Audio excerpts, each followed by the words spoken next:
Welcome to my channel, where we discuss everything on all things politics, economy, and development in Nigeria and around the world. In this video, we want to do a hypothetical overview of the recent submission of petition for the Yoruba Nation to exit from Nigeria that was done by Sunday Igboho on behalf of Professor Akintoye, a petition that was submitted to the British Prime Minister for the exit of the Yoruba Nation or Yoruba people from the Nigerian Federation. Since that submission, which was done in the presence of the media in the United Kingdom and widely publicized, the only response we have seen from the federal government of Nigeria was a statement from the Minister of Foreign Affairs, where the Minister of Foreign Affairs said that it has summoned the British High Commissioner in Nigeria, Mr. Montgomery, to, I don't know whether to protest or to find out what really happened. And Montgomery said that it was a tradition that people are allowed to submit letter or petition to the 10 Downing Street or to the Prime Minister's office. That is it's not an unusual thing, but it doesn't mean that the British government has endorsed what was submitted. That was the only thing we heard. Now, supposing it was some Igbo people led by some Igbo gentlemen like Sunday Igboho, I went to submit a petition to the British Prime Minister of Igbo's plan to exit from Nigeria and why Igbo should exit from Nigeria. By now, all hell would have broken loose in Nigeria in terms of the reaction from the presidency. There is no doubt that if that was the case, we would have gotten faster response from the special advisor to the president on information and strategy by Onanoga. All the big guns they have there at the presidency as information dissemination sources would have been all over social media, attacking anything that has to do with the Igbo, as they want to do. But they have kept mum and allow Foreign Affairs Ministry to be the one to react, at least so that it doesn't seem as if there was no reaction. That's my understanding. By now, all the attack dogs, like Reno Mokere, and all other people that are always anti-Igbo, they would have been all over the place, calling out every Igbo son and daughter. By now, they would have said it's Peter Obi that sent those people. By now, what we would have been hearing is that, see now, these are the people that want us to vote for Peter Obi. Peter Obi will never be president.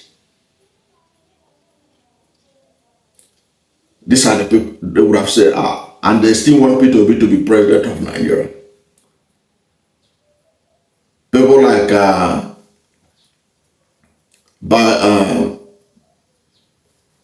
even by Onanoga, you can say it, but Red or Mokre, you can trust him. He would have taken Peter Obi to task, monitoring Peter Obi's every utterances and counting the days that Peter Obi has not yet condemned those who submitted the petition. But nobody is calling out Professor Wole Soyinka to speak out against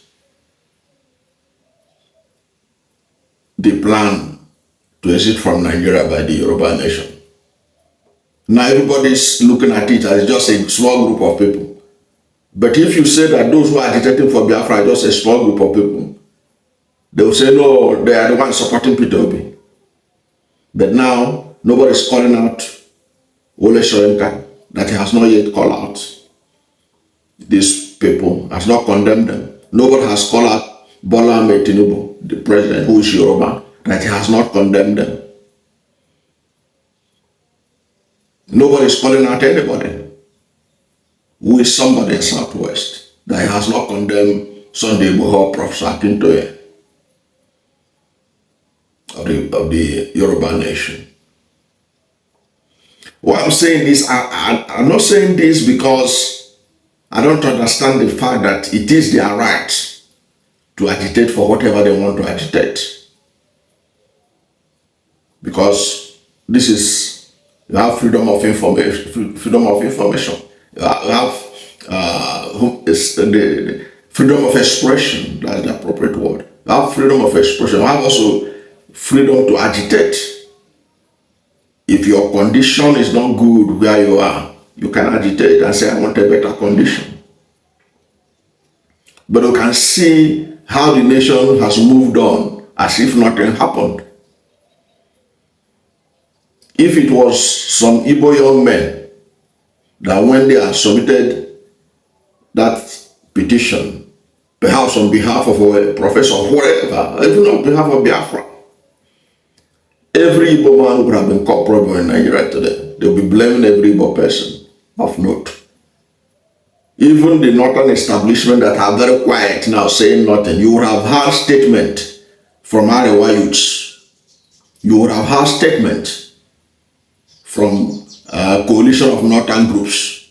You would have had all kinds of mushroom groups coming out to condemn Igbo leaders for not condemning those who went to turn down the street in London to submit a petition.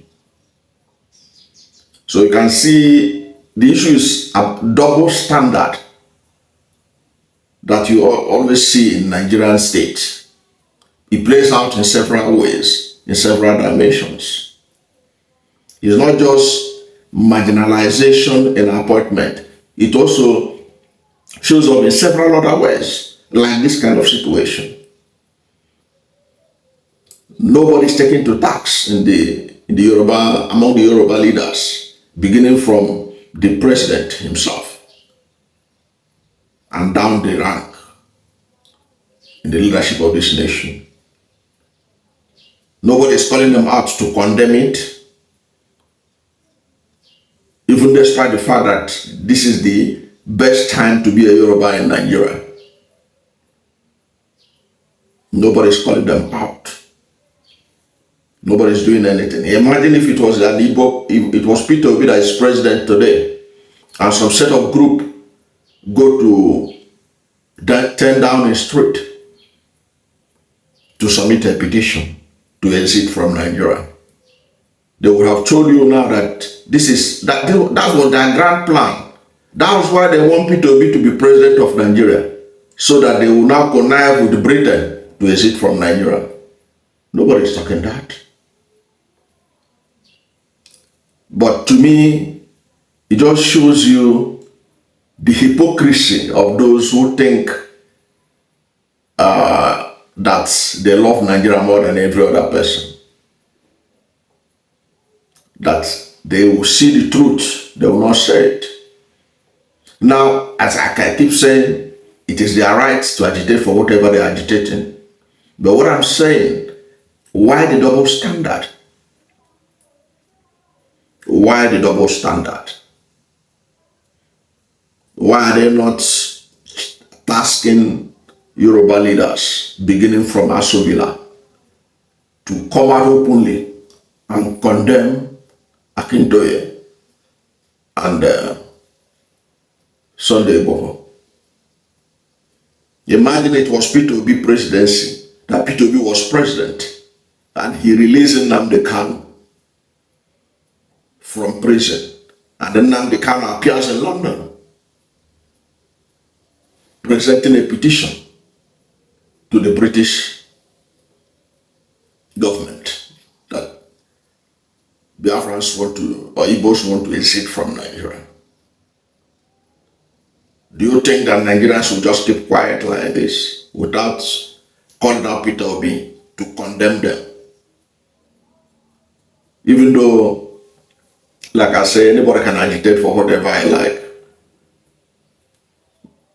as long as that was done peacefully and in line with the Constitution of the Federal Republic of Nigeria. But people will not be viewing it the way they are viewing this now, as a normal thing. That anybody can go to UK, even the Niger Delta can go to UK, submit a letter demanding for exit for Nigeria.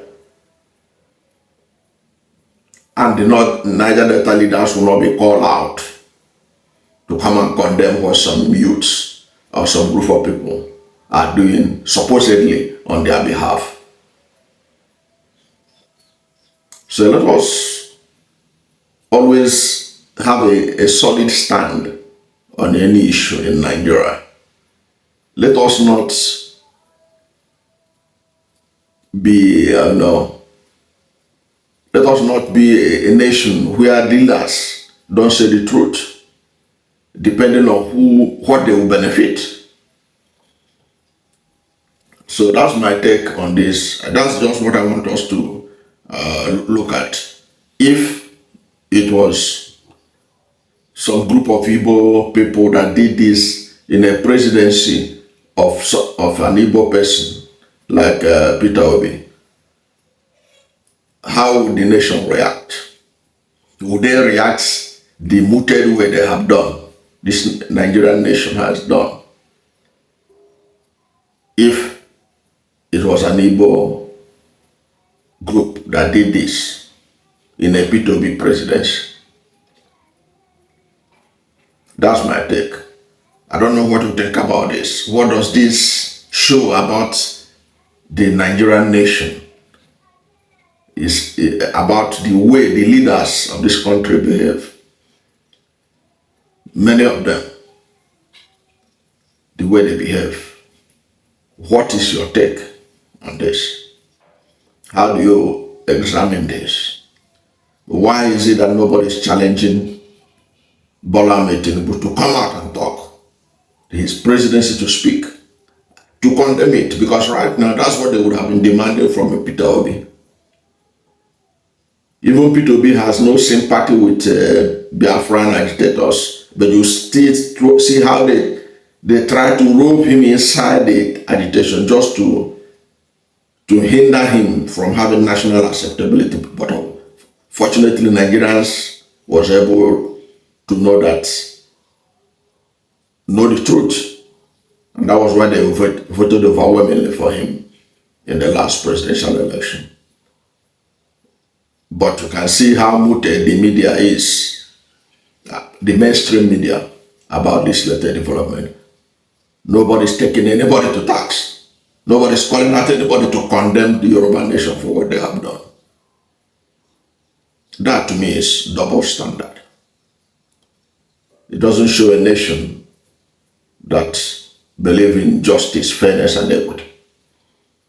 I don't know what you think. Let's hear from you at the comment section. Thank you for watching this video, and if you are new to my channel, you have not yet subscribed to my channel, please subscribe to my channel, hit the subscription button, hit the notification bell. When you subscribe to my channel and hit the notification bell, anytime I have a new video, you'll be among the first to know. God bless you. And please don't forget to like this video, because when you like it, God will rank it high and recommend it for more people. Thank you, and God bless you and yours.